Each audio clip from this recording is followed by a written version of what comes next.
Qysh e përshkruan sot krejt këtë ngjarje edhe si e kujtoni sot në këto momente? Unë ngjarjen të përshkruaj kështu. Unë kur jam plagu për vete, unë kam metu dorën sikur kur prehesh. Ka vrapoj për me ikë se kena mendu që për na kërset edhe një tjetër. Atëherë ka vrapoj unë kom pa dorën që kom të putne.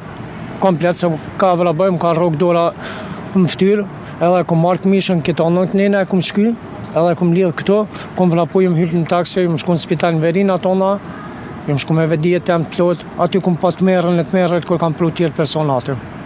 A keni sot komunikim me të plagosurit tjerë, pra të mbijetuarit? Me disa kena, po me disa jo. Me disa kena, i kemi disa shok që dojen jashtë, dojen këto, kena komunikata, takohemi që shto, po mas shumë ti që kena hek ta në spital Prishtinës, gjatë garantimit në ato si në mbet atje deri me 10 prill, unë kom nejt aty kena hek shumë, pej me 25 marsit kër e ka ra në ato, deri me 10 prill unë kom hek për vete shumë.